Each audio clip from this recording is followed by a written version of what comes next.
Human trafficking is one of the biggest billion-dollar business in the world because, unlike drugs and arms, which can be sold once, humans can be sold again and again and again.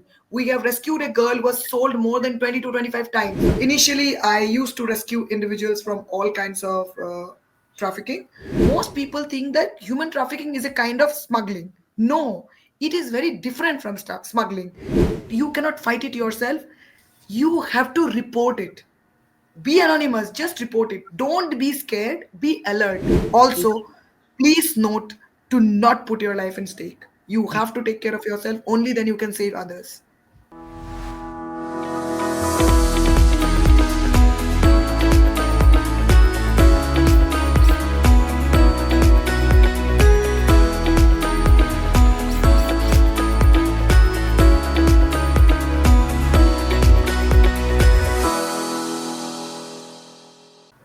Hello, everyone. Good morning, good evening, good afternoon, good night, wherever you are watching from. Thank you for tuning in and thank you for watching with us. Today's topic is very interesting. I find it very interesting, and together, alongside with you, I am prepared to learn a lot from today's topic: human trafficking. Human trafficking. What is human trafficking? We have an expert here to share with us what is human trafficking. We think that this topic is far from us. It is not. Sometimes it often happens in plain sight, yet many of us don't recognize it because we do not know what to look for. Understanding the red flags of human trafficking can be the first step in saving your life or someone else's. Let us talk about it more in depth.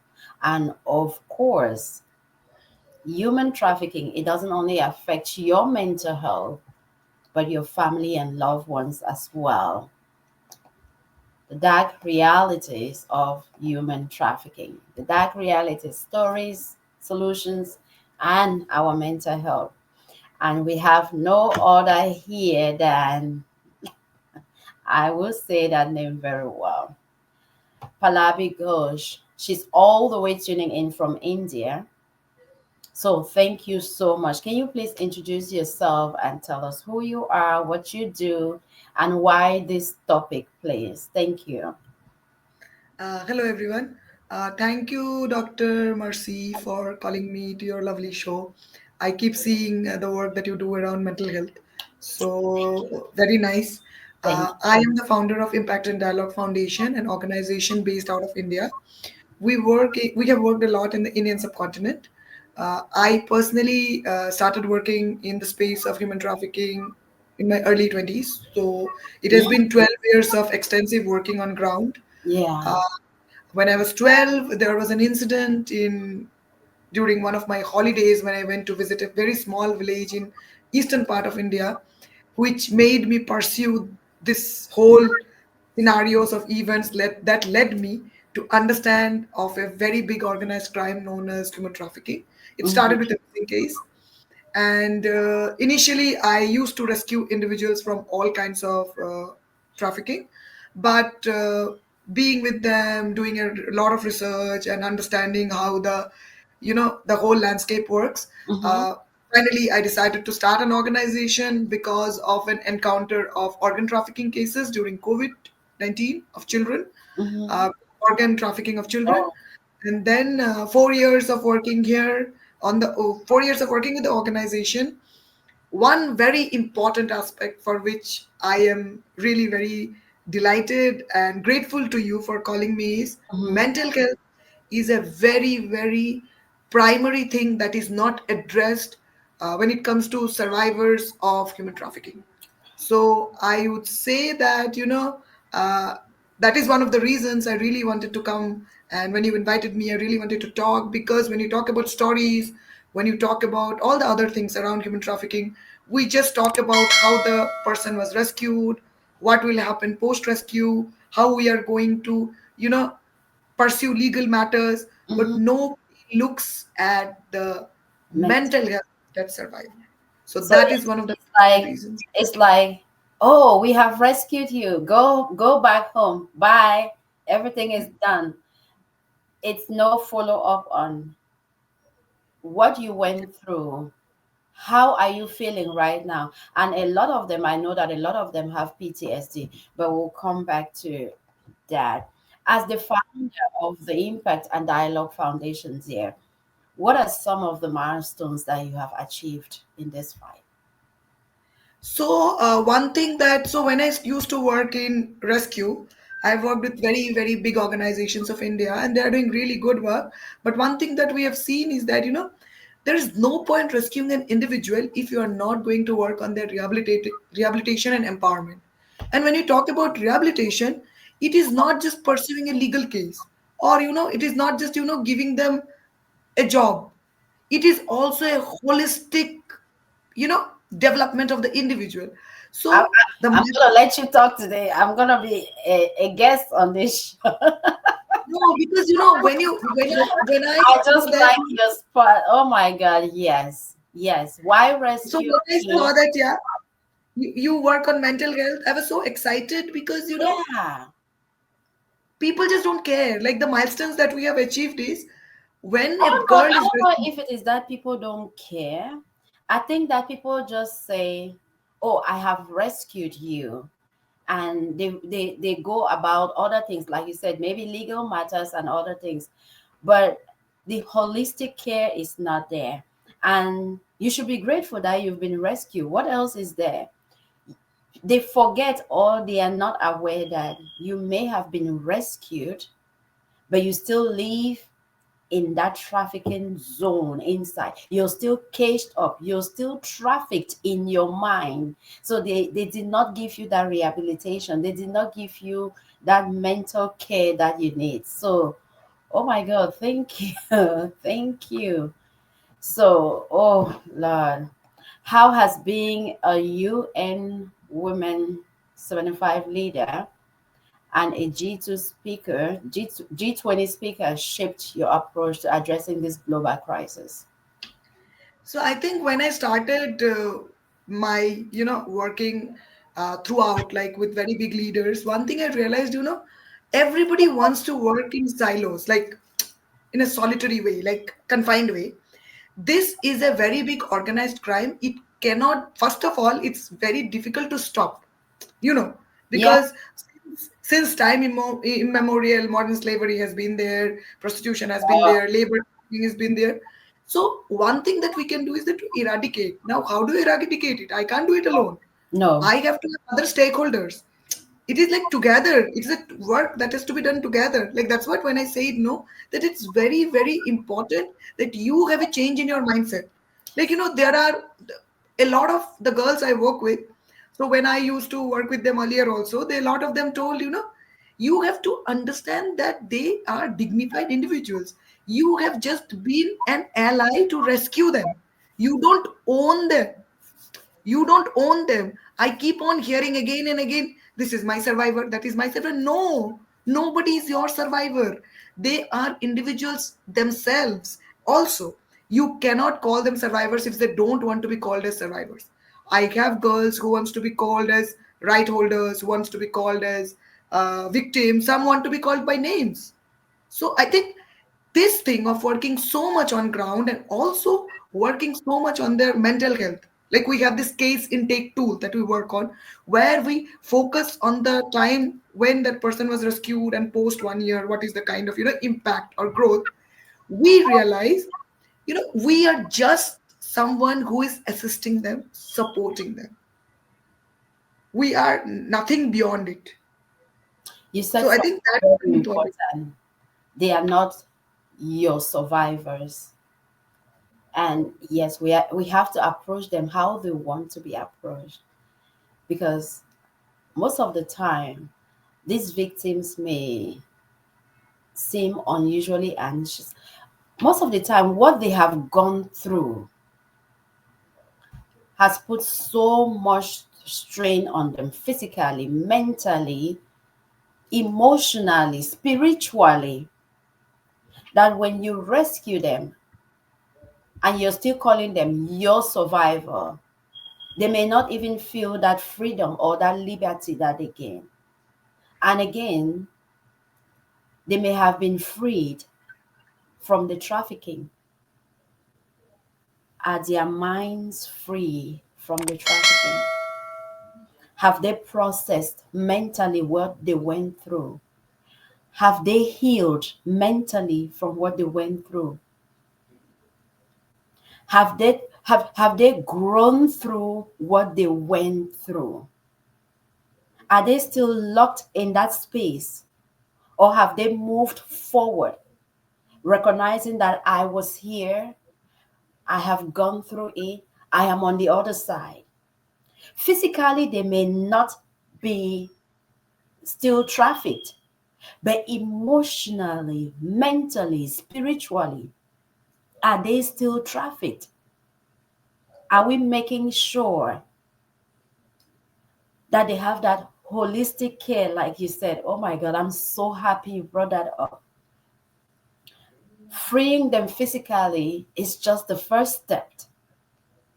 Yeah, going through the mental part of it with them is another one. What are some of the misconceptions that people have about human trafficking that need to be clarified? I think the first question even is, what is human trafficking? I think human trafficking is when an individual is lured or influenced uh, for a better job or marriage or love and then sold off. So that's what UN, United Nations claims. But it's also, seeing your vulnerability. Like, for example, a lot of people say that what are the causes of human trafficking? Poverty. What are some misconceptions people have about human trafficking that need to be clarified? I think the first thing is that a lot of people think that, trafficking happens only with foreign nationals. No, it's not like that.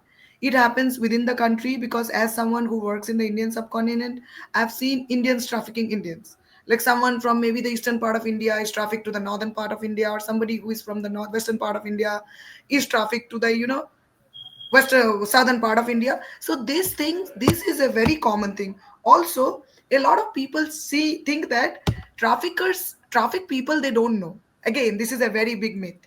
Maximum people I've rescued over the last 12 years, most of them are trafficked by people whom they know, like especially from the eastern part of our country.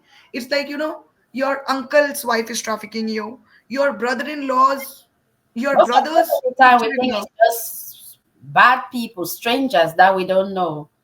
Yeah, so it is not like strangers. It is also people who you know. Because just tell me something. Somebody staying in northern part of the country, how will that person know that the eastern part of the person staying in the states, eastern part of the country, is having this kind of a vulnerability? How do they know? So it is somebody from within them that do it. So Yeah, this is the second thing. Then there is this thing, most people think that human trafficking is a kind of smuggling. No, it is very different from smuggling, because it is like, it is within a state, around the state's border, and also around illegal border crossing. Like, for example, a lot of people from Bangladesh are being brought to India, just crossing the border. So yeah. there are a lot of myths that it's very very crucial that people don't realize and have this mentality. Like, for example, people think that, especially when you work in the community, they think that, that this girl has gone by her own choice. When you bring them back, the community doesn't accept them. They give a lot of stigma, they give a lot of taboo, there's a lot of ostracization from the community. So there the community thinks that they have gone by themselves, but no, they have not gone by themselves. So this is something that we need to address a lot, because we have some myths, conceptions, and that is something we need to really work on. I think that's very crucial. Absolutely. Absolutely. Can you talked about this a bit, but just so we can all understand, can you describe Mhm. the modern forms of slavery and how they differ from traditional understandings of trafficking? See, so right now, there is no trafficking that a lot of people talk about. Modern slavery, why we are saying is because, a person has to be paid this much of amount, but we are not paying that amount to that person. So it's kind of a slavery only that we are doing. Like, for example, I'll tell you, I visit, so everything that we are wearing, starting from the top of our head to our toe. Every single that products that we consume is being made or manufactured by a child. That's what I've seen. Whether you talk about diamonds, whether you talk about garments or this Yeah, binji that most I'm of the wearing time you here. see on it made in China. Yeah. So Hmm. maximum products, and all these children are taken saying that they will be educated, they will be given a, they will be put into something where they will get a good earning. Maximum children are not paid. I've rescued children making crackers. They were lured, saying that, you'll be paid a good amount of money, come with us. And then they are kept in very small, compartments like two by two. I will send you a video where we had rescued a group of girls. Right. Always we do that. A group of girls by breaking a small tunnel, like a Yeah. cupboard. Oh, Yeah. So why? And it is like a slave only. well, You don't even get like some food. people take domestic help in the Yes, house. yes, absolutely. Yes, Mm-hmm. And they don't give them that's how. nothing. Mm-hmm. Yes, yes, they don't give them nothing. They give them stale food. And sad part is when you talk about prostitution. I have rescued women from prostitution, but I have rescued children also from labor trafficking. Prostitution has a different layers of trauma and abuse. Labor has a different. The sad part is the labor trafficking, the labor abuse is extremely triggering compared to the other abuse. Whoa. Most of the children that we have rescued work in the house of very elite people here in India. Very elite people. Like, somebody who's a diamond merchant, somebody who's a garment. So he has a very different aura and personality out of his house. But when you see him treating his so called, helper, not giving food, making them work for 15 hours, And beating people them will up. not even think of going to look in that house because of the Yes, person's personality. So they will not even yes. imagine that this kind of personality can do this thing. Yeah, you're right, very right. And even We when have you talk rescued. about prostitution, I've watched in movies where if you want to rescue a prostitute, or the person who is running the place is like, you owe me $30,000. If you pay it, you can go. You owe, Yes, like they yes. like they own you. It Wow. is like, you are a product. You are a It is product. like you are like you are somebody they have bought, and they will make you dance to their tune. So that's how it is. Oh, how sad. How sad. How does human trafficking intersect with other global issues like gender inequality, migration, poverty, in your experience working with all this? It is closely connected. The first cause of trafficking is poverty. W- The fact that a person is getting lured to go to a different country or to a different state is because they are poor. Because nobody wants to leave their own land.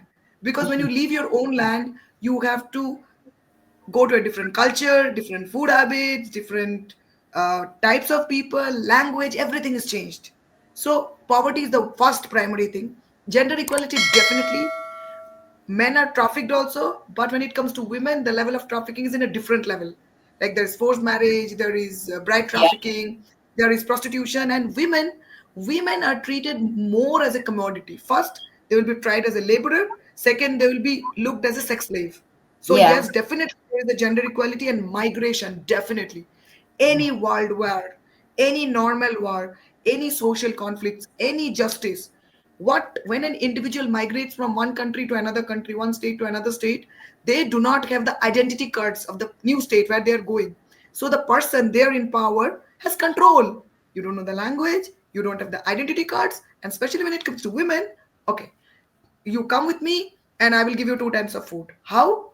Sexually exploiting them. So definitely these are the first 3 4 reasons that perpetuate trafficking and make it such a big organized crime across the world. do you think there are some things to watch out for? Let's say you are in an area. Let's say, and sometimes it happen in open places, people don't know. They may see me and you walking. They don't know that you are trafficking me or you're about to traffic me. Do you think there are some signs to watch out for? Yes, yes. I will tell you that whenever we go to a different country, be very clear. Be very clear about where you are going, who is taking you, whether that, especially it happens with employment, which country you are going, is the source Employment through which you are going is and legal. vacation. Employment and Yes, people have gone on vacation to foreign countries and never come back. yes. Because you never know, you should be always on your guard. Who is the person you are going, where you, for example, if you take a flight, in the flight you have to always be sure that you don't expose to others that you don't know the language or you are in this country for the first time. When you board a cab, when you're with the driver, if you just sound a little bit, like hyper or maybe very scared, the driver may be a trafficker, you never know. When you get to a hotel, your body language plays a very very big role when it comes to the other person knowing you, especially as you said, when you go to vacations. Yes. Especially when a lot of people go to vacations, they don't realize that they might be followed, they might be intercepted, somebody might have put a camera, somebody might be blackmailing them. Even the hotel where you're going. Yes, Sometimes yes, they know you are absolutely. just coming from another country. And sometimes they Yes. are asking you out of courtesy, out of being polite, out of helping you. Oh, is this your first time here? Oh, I would like to would you like to explore the town? I can Hmm. help you. This person can help you take you sightseeing. This person can help. And you don't know that they are sending you right in the hands of the traffickers. Yes, absolutely. I have seen, you will not believe, in India there are thefts of, gold jewelry. But when Mhm. you talk about abroad, there is the biggest theft that happen is identity theft. Biggest. So we have to be very careful with our passports.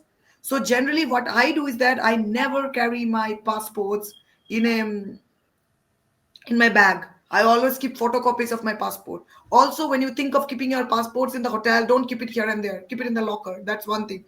Second is when you're going to a different country, never ever make the public feel that you are in this country for the first time.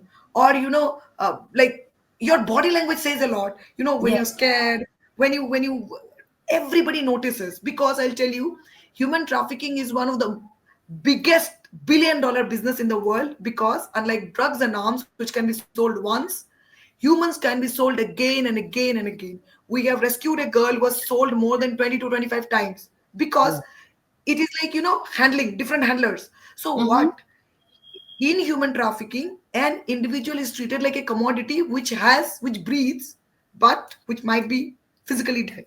So I'm telling everybody, whoever thinks that, arms and drugs are big trafficking, definitely, but the kind of amount that you earn out of human trafficking is enormous. Whoa. Whoa. And sometimes they say that when you are in public, you want to read some behavioral indicators. Some traffickers, some of the time, because they are gauging you, they may seem unusually anxious, fearful, or submissive, especially around someone who appears to be in control of them.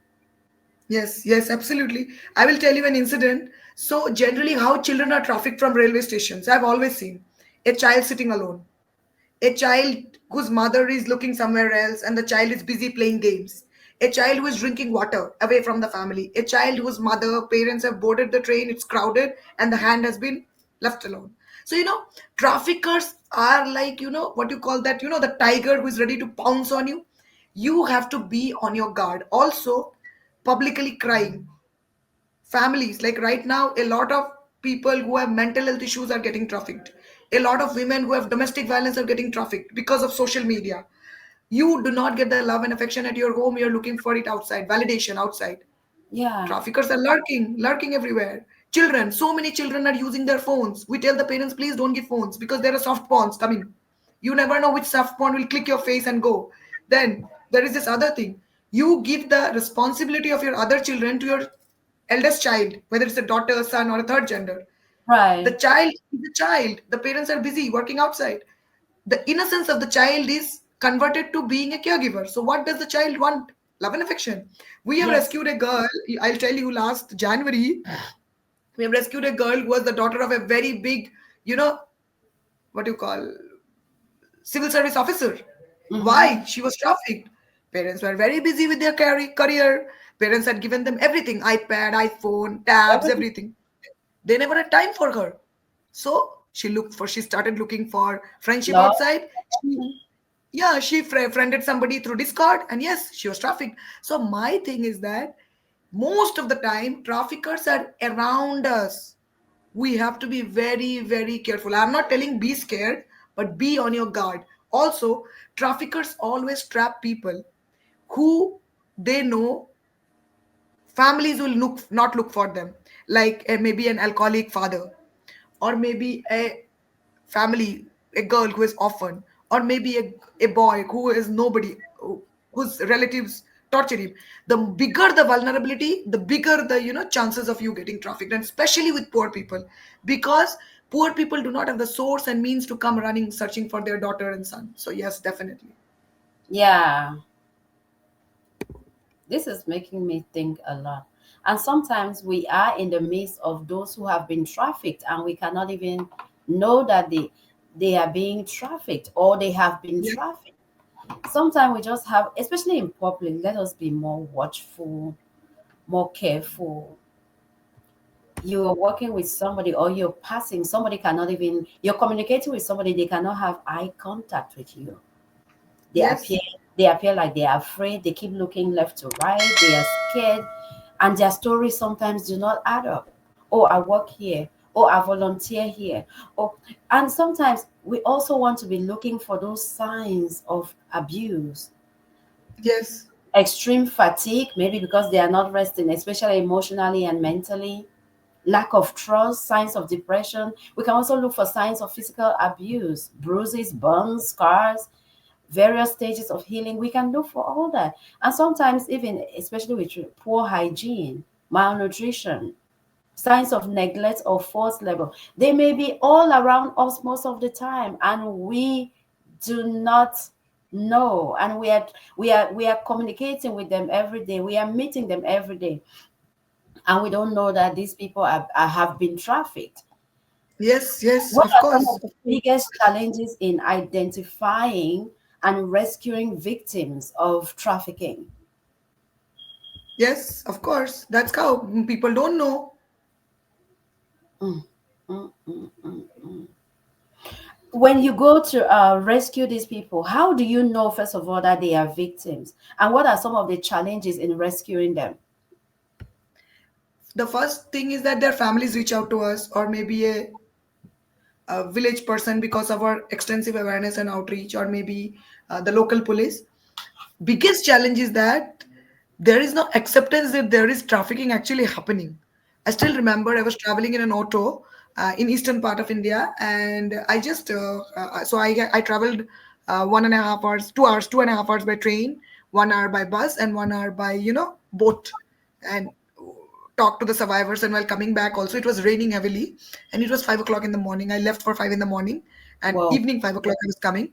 There was this lady who looked at me, and I was talking in phone in English, and then she told me, "You don't appear to be from this place," because I was working in the source areas of trafficking. Basically, in trafficking, there are three things: source, from where a person is taken; Uh-huh. transit, the person is passed; and destination, where the person is sold off.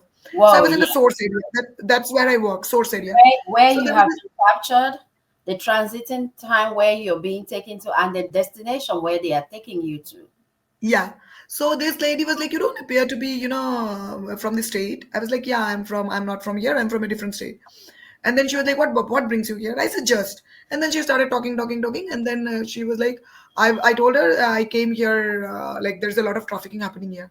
You will not believe, doctor. She got so angry and offended at me. It was like she will, beat me up. "How dare you say there is trafficking? How dare you say there is no trafficking here? There is no modern slavery here. Nothing like that. We don't do all this." Imagine, I was coming from a village where every second house there is a mother being trafficked, a daughter being trafficked, a sister being trafficked, or a daughter in law being trafficked. Still, people don't accept that there is trafficking. So, that is the biggest challenge, first. Second, when you go to the police station, police is good, police is there. because there are anti-human trafficking units in every district of India to see these cases, but they do not have vehicles.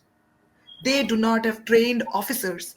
Also, how will a police team accompany you when they are being given the responsibility of other crimes that they have to look after? Yes. So, who is going with me? An officer who doesn't know what is trafficking. So, when that officer is going for a rescue raid, first thing that he will do is that stare at the girl or the boy from head to toe. That is the first red flag. You can't. Second is questioning them. What happened to you? Who bought you? Why did they buy you? What was the amount? No, you cannot. You are making the victim relive the trauma that she has gone through. Yes. Fourth, telling them, oh, you must have come by your own choice.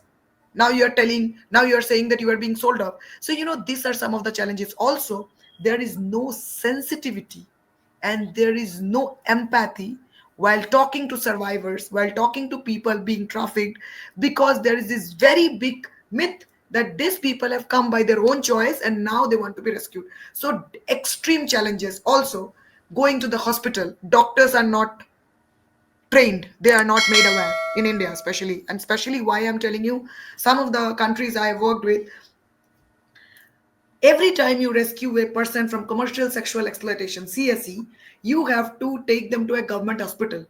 You Right. cannot take them to a private hospital. In the government hospital, there is no segregation where a person who is tough, where a person who has gone through sexual abuse will be examined in a different branch compared to a person who is pregnant. Both are together. Government hospitals. So the doctors get annoyed because one MLC, which is like medical ego, like entire inside examination take 4 to 5 hours. Doctors is frustrated. Doctor will get angry at the girl. It is not the doctor's fault also because she or he is overworked. They will, when I say that they are rescued from a red light area, which traffic signal did you rescue them from? I was like, no, I did not rescue them from a red light signal. I rescued them from a red light area. Prostitution. Oh, they must have gone their own choice. Then the entire judiciary process, harrowing. I have girls, doctor, you will not believe, I was rescued in 2014, 15. I'm still going for witnesses. Still. One girl has died by suicide, but still, because less judges, less people in judiciary, also prolonging the case. So imagine I want to forget the trauma I have gone through. First, you will call me and take my statement in the police station. Then you will take my statement in front of the metropolitan magistrate. Then you will call me for my, where the trial starts again and again and again and again. Why? So, these are, I can write a book on the challenges when You work should. with You survivors. should. It's crazy. It's crazy. You should.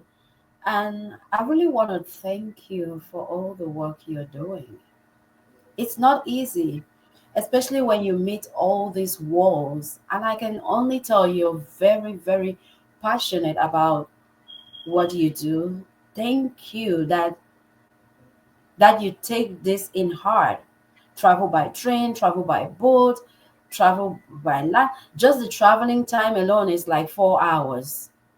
Yeah, yeah, and it's In crazy, all this, do you doctor. get scared? Do you get scared? What if they try? Do you they traffic I you? get I so what happened was, doctor, until 2020 nobody knew that I was working. Okay, I started in 2011. So until 2020 nobody knew. 2021 media covered my work because they got to know. 13, 14, 13, 2013 and 15 two people had covered. But then in 2020 one media covered me, and then I became very popular because in the India landscape, I am the only one young woman working in this field, like youth. And one Okay, podcast, you became popular, meaning even the traffickers know you. yeah, and what happened, doctor, Does you will that not put you believe. at risk? Yeah, one podcast I went to, this was an Indian podcast, and I did not know that there were podcasts like that. Okay, they were constantly emailing me for a long, long time. And finally, one of my interns said, ma'am, let's go. So when we went, I was not even dressed up, and we went. So I gave a very brief, elaborate 2, 3 hours about what happens. What they did, they, for reels, they cut, they posted like, and doctor, you will not believe, I was ripped apart in social media because people were very angry at me, some of them. because I told about the entire country. Okay, but when it was cut into small pieces, so it was like I as if I was telling bad about their. Now tell me something. If there is a crime, shall I not speak one thing? And now everybody knows me, and it is really scary because people, air hostesses identify me in flights. People have identify me in trains because Yeah. and every time I cover my face, I am not scared about my life because of course when I decided to pursue this profession, I know the reason I'm scared is because if something happens to me, the little bit of work that I'm doing, like I might be doing 1% or maybe -% of whatever the big ocean is, that also I can't do. So definitely it's very challenging. That's why whenever I go to the source area, doctor, earlier I used to stay the night. Nowadays, by 5 o'clock, 5 p.m. in the evening, I'm back out to the main Yeah. city. Oh my goodness. Oh my goodness. I want to thank you, but I also want to say, please do not put yourself in the fire Yes, to absolutely. to warm up someone. You're doing a great job. You're doing a fantastic job, and I hope you're getting all the support, resources that you need to continue to do this. And it is not easy working with human beings and still making them, like you say, they are still dignified individuals, meaning that that is how you see them, giving them that beauty of their identity as dignified individuals, not as this is my survival. So, thank you so much. However, what you're doing, how does the trauma impact the survivors? And why is mental health support crucial in their recovery journey? One thing that a lot of people do not realize is that, physical health can be recovered, mental health can't. Because if not addressed at the right time, I'll tell you when I started working in trafficking, and as you talk about support, nobody wants to support gender-based violence, trafficking, human rights work. Everybody wants to support empowerment. Like for example, when I say that, I want some sponsors or I want some funding for mental health support. Why does mental health support needed? What is the problem? Are they mad? So there's a very big, you know myth that somebody who needs mental health support is mad. Like I'll tell you, doctor, every year 2 to 3 times I suffer from extreme depression, and I am not shy to address it. To say, I oh, go I to mental health. Yeah, I go to mental health because of the trauma of my work and everything. But you will and not not only that, believe. let me touch you a little bit. Like you said, one of the survivors committed suicide. Yeah, and it is sad, doctor, how they don't realize that when you rescue a person, the first thing is the mental health support that you should look. So when you talk about crucial, it is the fundamental need, because the fact that somebody has been sold so much, somebody has so been abused, physically they might be healed, but the trauma that so many people exploited me, I have been sold like a product. So mental health counseling doesn't happen. No, and every people are ready to spend monies for physical ailments. For mental health, even if you say that it's like like $10 or maybe $2, or maybe not even $2, like $5, 1,000 Indian rupees, so it's like $6 7. No, I will not spend. And then they will be in this When you say constant that, I trauma. am very touched. When you say that, I am extremely, extremely touched. Most of the time, let's say you hit me here, you can see the bruise, right? And you take me to the hospital. They clean off the blood, they put some medication, they cover it up with a band-aid. Maybe they even draw some labs to see if it is Yeah. infected. What is my white blood cells showing? What are my endorphins? So they try to see what is the neutrophil count. What is it? Is it infected? Let them give me some pain medicine. Let them give me some antibiotics, and the wound dries up and it is gone. It closes up, then it heals. But like you said, nobody check how I'm feeling mentally. Some people, they don't even ask them, are you okay? Do you sleep at night? Do you Yes, get yes. Yes, Just absolutely. Absolutely. Are you getting that much? So that's why I say that, I consider mental health professionals, mental health doctors, a very important part of this entire ecosystem. You should always go to mental health professionals. You see, you ask this question, who will ask? Will a doctor who treating a disease will ask? Never. They'll be like, what problem you're having? Which part of the body? Let's just get a scan because they done. are not Let's give seeing you. it. Because they are not seeing it. They, Absolutely. they dismissed it. And sometimes they can see it through behavior. It's not just physical, through behavior. Sometimes they just need to ask the question, because some people can max it so well that you may not know. But ask them the questions. How are you feeling? Are you happy? Yes, absolutely. Absolutely. Are you sad? What happened? How has that impacted you? Ask the question, because the mental scar is there. You may not see it as you see the physical scar. The mental scar is Yes, there. Even before it becomes a scar, the mental wound is there. You treated the physical one. Did you treat the mental one? And it yes, keep going deeper and deeper and deeper. And one yes, day, for example, one day, like the person who committed suicide, mm. killed himself, then Yes, yes, somebody will stand and be like, I don't know why she did that. We freed her, we found her a job, we kept her in a good home. She has a job. I don't know why she decided to kill herself. And they just dismiss it like, oh, we rescued yes, her. yes, We rescued her. We gave her a job. We gave her a good place to stay. Why did she kill herself? And they dismiss it like that.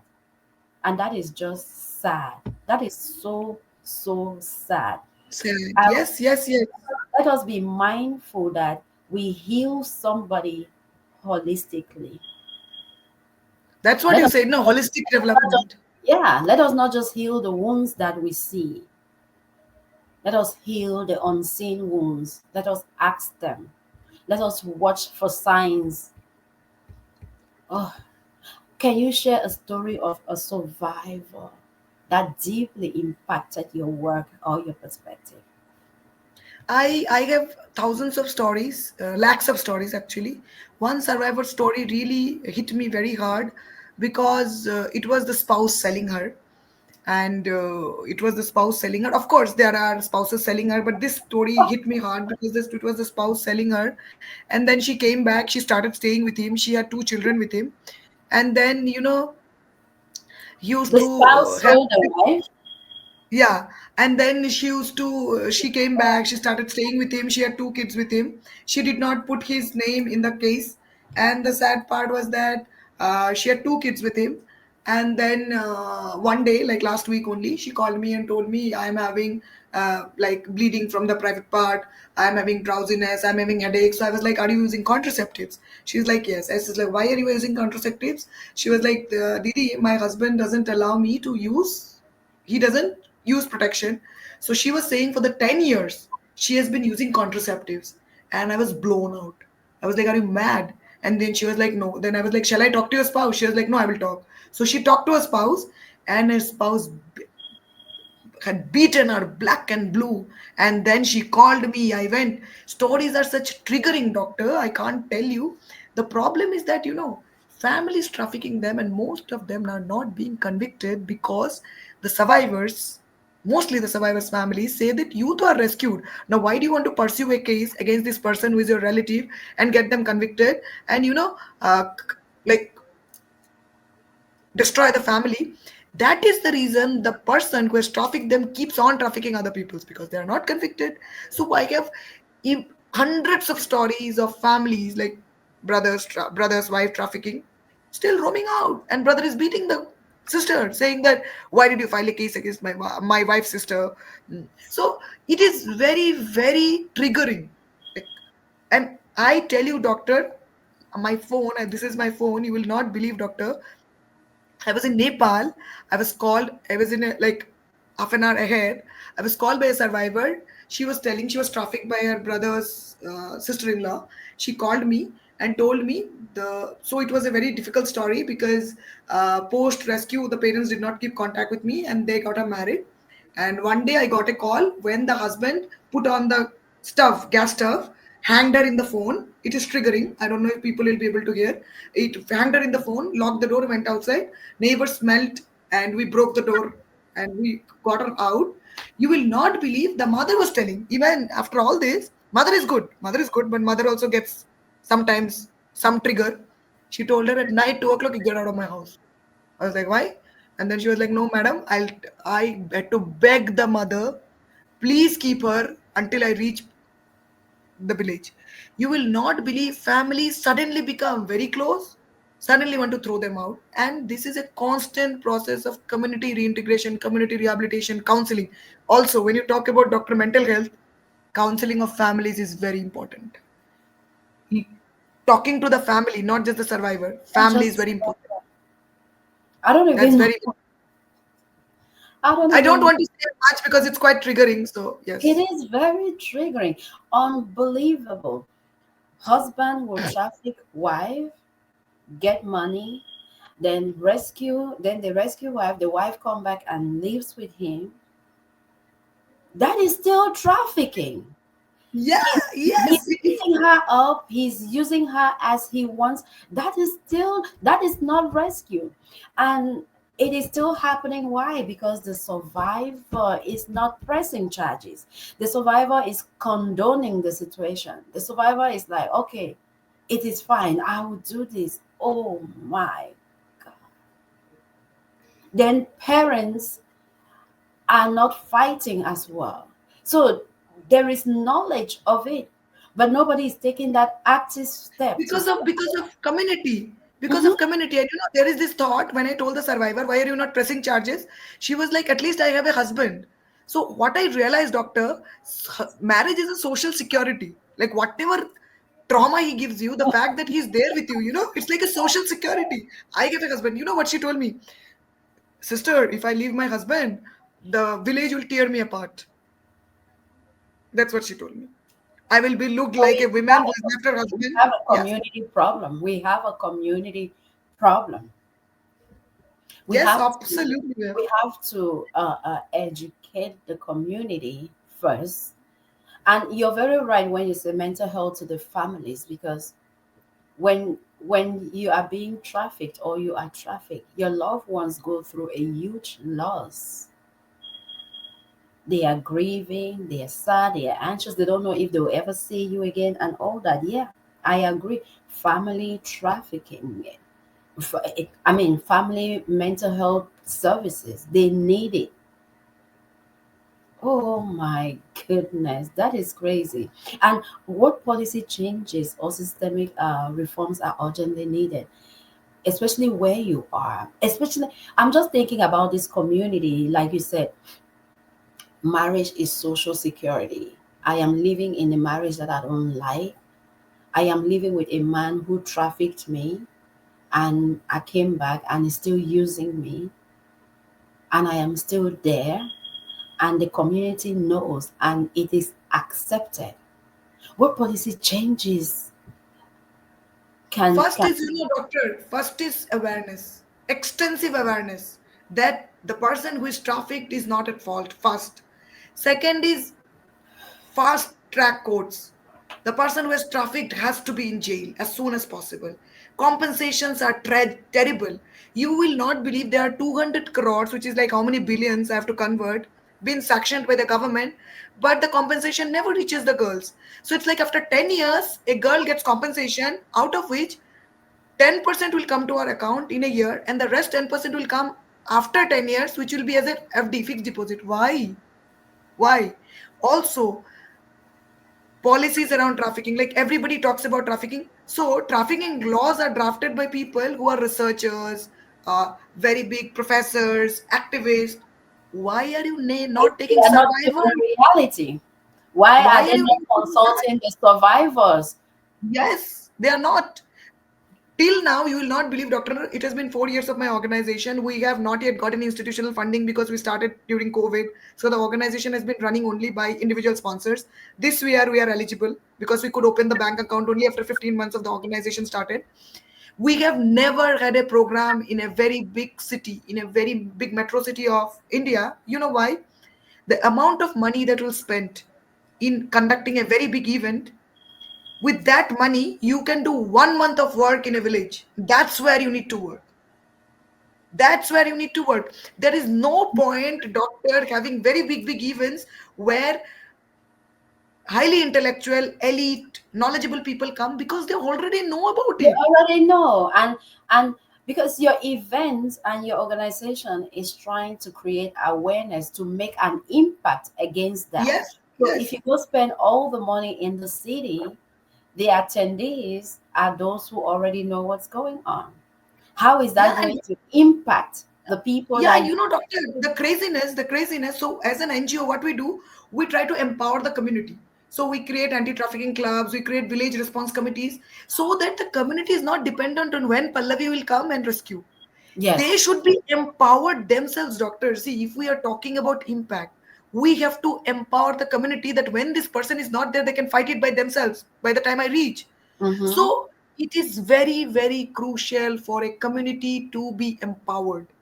That is the reason. You First thing, said that it. systemic You reforms. are Yes, empowering the community that way. The community is not waiting for Pallavi to come and say, yes, so yes, let's yes. do this. They can call you and get some more resources and say, this is what is happening. This is what we have done. This is what we are doing. But they should not just wait for you to come and for their rescue all the time, because that's how you said it in the beginning. Together, it doesn't take one person, it takes all of you. And when you empower people and collaborate with them, yes, you can impact more people. How can businesses and private sector contribute to ending this modern slavery? I think it's very important to for businesses to talk about it openly and find out from where the people they are working, Mm-hmm. the people who are behind the scenes working or procured the children. I'll tell you, I met a very big investor in Bangalore, in one of the southern part of the country, and I told him about modern slavery. He was a very big investor. He was blown out and he didn't believe. Okay, so what I did, I took him to Western India, and there were children sewing shirts, shirts. So this button where you put the tuck, that stitch, that hole. Yeah. Mm-hmm. Yeah, you will not believe, a child was getting 20 rupees for stitching the thing. 20 rupees is like some cents, 2 3 cents, okay, 1 cent or something. And this person was blown out. The problem is, doctor, nobody talks about it. About it. People, only activists talk about it, researchers talked about it in the broader spectrum, like in the Do you businesses. think that people don't? Do you think that one of the reasons that people don't talk about it is not that they are not empowered or they are not aware? Do you think that is because they are afraid of their own life? Afraid, doctor, afraid and triggered. I remember, so there was in high net worth individuals, who told me that they will collect $10,000 for our organization, okay, and they put it in all out in Facebook, all out in LinkedIn, but they could not. They just could collect around $2,000, okay, and they gave us. When I met everybody, so it was like a lot of people were selected for this, but finally we are the finalists. You know what did they say? They were like, please don't tell, we are getting triggered, please, this is so horrific. So it's like, having that ostrich approach. Let's cover our head. It will not hit us. But you never know when it will hit you. That is the main You thing. don't want to talk about it. You're triggered. You're this. You get emotional. You get sensitive. What if it is you? What if it is your family? So it needs to be talked about. It needs to be Yes, talked about. absolutely. I think you answered this already. But what can inform? How can informed trauma care be integrated? How do you integrate this care? I know that you are empowering your population, empowering your whole system in your organization. How do you integrate this into support systems for survivors? I think it's very important when you talk about rehabilitation to make it a like a curriculum inside the rehabilitation process. Like, Yes. PTSD addressed, different kinds of trauma informed, tools. That has to be included. People think this trauma informed care term, no, is a very elite term. मतलब, अरे, if we include this term, we have to spend a lot of money. PTSD, post-trauma stress disorder. This can't happen. Why we will do this? Why will invest so much? I think it's very important to put it under the rehabilitation thing. So when you're Yes, talking about, after rescue, yes. like production in front of the. Post rescue, I think there should be like a post rescue guide or manual Yeah, that absolutely. And tries. we are working on something like that. I will keep you updated. We are Yes, working on something like that because, in India, it's like rescue present in because front of you the. may be in the east part of the country and somebody is being rescued in the northern part of the country. You cannot be everywhere. I think there should be a post trauma guide. Like, have you addressed this? Have you addressed? You go and tick. Did you address this? Did you? And it's not just like, are you happy? Are you sad? Do you sleep? It is like an in-depth thing to do and follow up to really make sure that that person is really, really free mentally, emotionally, spiritually. What mental health challenges do advocates and workers, since you are in this field, do you see most of the time, and how do they cope? Yeah, I I mean, we think. talked about PTSD already, but I'm sure that is not all. Yeah, doctor, it is very big. Most of them are triggered. Most of them cry. Most of them are very, very upset. A lot of them don't want to come for work suddenly. A lot of them don't eat food. A lot of them shut themselves inside. And you need to constantly talk. You need to meet families. You need to convince them. Extremely mental health disorders resulting in them getting allergies, Mm-hmm, eczema, mm-hmm, skin mm-hmm. skin skin infections, breakouts, getting like Yeah, headaches. most of the time when you're very stressed, it can show in your skin. Yeah, Mm-hmm, mm-hmm. drowsiness, crying entire day, not feeling good, uh, Lack getting of motivation. suicidal thoughts. Yeah, yeah, yeah. And the one of a big thing too that I can imagine that will happen is just lack of complete identity. Yeah, yeah, yeah. You feel like you are like a blot in the society. You are like even a burden. So you want to end your life. Yeah, yeah. Whatever they instilled in you when you were trafficked, they make you feel like you're nothing, you're useless, you're not worthy, you have no value. Now you come back, you don't know who you are. How do you pick up yourself? So it is not just easy for the survivors, Pallavi. You guys doing all that, how do you personally balance the emotional turmoil that you go through inside of this work with your own mental well-being? How do you I balance? I go for long walks, doctor. I play a I lot love with dogs. walks. I love walks. That's my best. That's when I can meditate through I walks. I do a lot of I play a lot dogs dog a lot of I play a lot of time with dogs. I Yeah. travel a lot and I spend a lot of times with families. Also, I practice mindful meditation. Nichiren Buddhism is something that I practice. I do Yeah. mindful meditation. It is like praying to a scroll.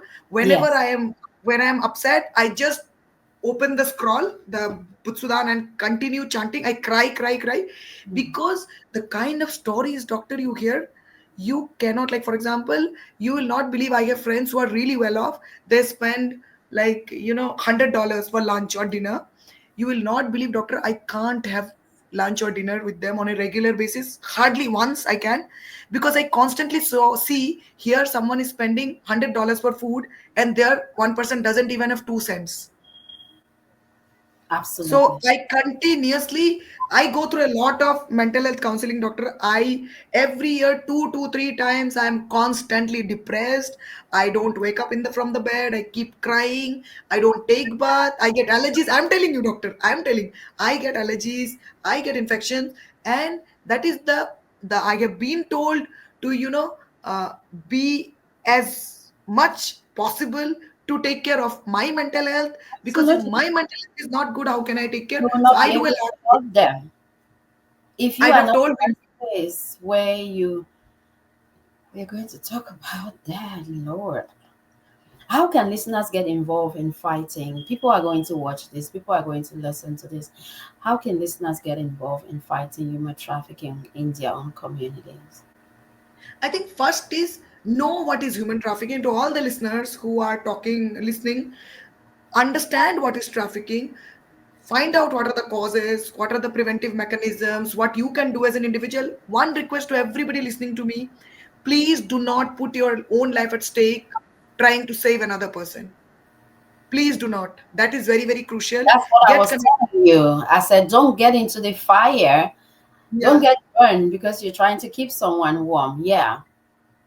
Try to work with your community, do awareness. It can be your school, it can be college. Basic thing: what is trafficking, what are the causes, how can social media uh, trigger trafficking, Yeah. and if needed, reach out to me, or also talk about it as much as you can with as many people as you can. We Yeah. do this thing of ripple effect. I talk to one person, one top person talks to five, five to 10, 10 to 1,000. Spread out. Awareness is the only way this can be prevented. Right. Right. Talk. Tell people story. Talk about, if there is one message you want people to take away from this discussion, what would that be? See, we are all humans. Uh, with commercialization, we have kind of become very much selfish, all of us. I'm not pointing a finger at anybody, it might be me also. We have this horses approach. It's not happening to me, so it doesn't bother me. Please be a little alert. To everybody listening to me, please be a little alert. A lot of crimes are happening in and around you. Not You scared. don't, Alert. Not scared. yeah, Alert. yeah. You have, you cannot fight it yourself. You have to report it. Be anonymous, just report it. Don't be scared, be alert. But at the same time, you don't have to be an activist, you don't have to be a social worker, you don't have to be a doctor. You can be an engineer, you can be a data scientist, you can be an animation designer, anything you can be a little bit alert. Look both right, left, center, here and there. See what are the crimes happening around it. Please report it.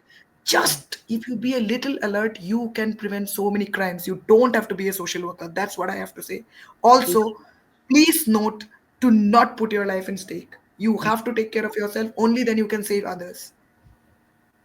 Wow, thank you so much. One last question before we close. I mean, you've talked extensively about the work you do. This is a very sensitive topic and all. Tell people where can they find you and how can they support your initiative and services. And we are going to put it on the screen as well. How can they find you and how they can support your initiatives and everything that you do?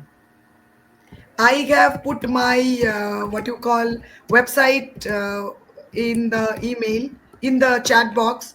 My email ID is pallavi@impactdialogue.org. And I am giving my number also. You can reach out to me anytime. You can, whatever content I have, I would be very happy to support you. And I'm giving my number also. You can connect in my number. And if you want any help where you want to help your community, see, the thing is that I want that, it's not just me working, it is like everybody, every one of us working together. And that's possible when people like doctor and me, all of us work together.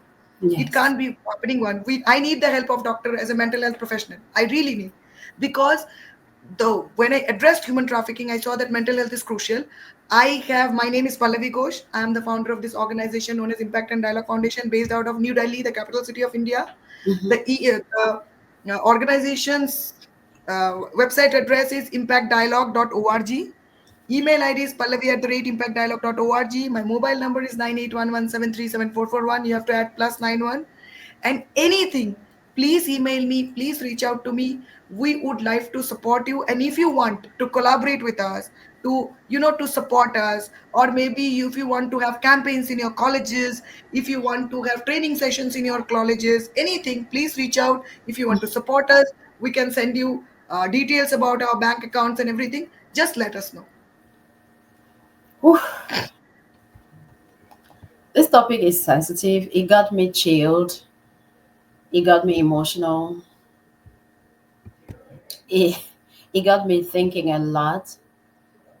It also opened my eyes a lot about some little things that anyone can do. And if there are little things that anyone can do, they can accumulate into big things that many people can do. We may think that human trafficking does not concern us. It concerns everybody. It is a modern form of slavery that exploits millions of people around the globe. What does it actually mean? How does it affect you? How does it happen? Oh my God. People use fraud, force, and coercion to exploit someone else for labor, for commercial, for sex, for anything against their will. Yes. People lost their identity. It can happen in your neighborhood or even within your families, like Pallavi has said. Exploitation, it may be closer than you think, way closer than you think, and it affects the mental health of the victims, their families, the society, the community as a whole. Please, please, please. We'll put all the information here. You can reach out to Pallavi, ask more questions, support, or just become more aware of what you can be watchful for and how you can save your community or maybe save yourself because it may happen to you. Pallavi, thank you so much. I'm sure we'll do another segment. Thank you Yeah. so much for your Thank you time. so much, doctor. And I would like to tell everybody who is listening this show, doctor, I had such a good time talking to Dr. Mercy because despite the fact that she is a doctor and working in the space of mental health, she knows so much about these issues. Because I feel, doctor, how much ever legal assistance you give, how much ever, what you call rehabilitation you do or compensation you give, if you do not address mental health, no point in rescuing individuals. So I Yeah, think the role of people like Dr. Mercy is very, very crucial in the work I do. I think fundamental priority. yes. It is more And important than giving them compensation. So thank yeah. you so much, doctor, for working in Oh, the space of mental health. Thank you so thank much. you. And Thank thank you you, for, everyone. yeah, Thank thank you. you for what you do. And I always say this, Pallavi, what is our health without our mental health? And thank Yes. you all for watching. We will be back again with a segment like this. And thank you, everyone. Stay safe. Like Pallavi says, stay alert, not scared. Stay alert. Thank you, everyone.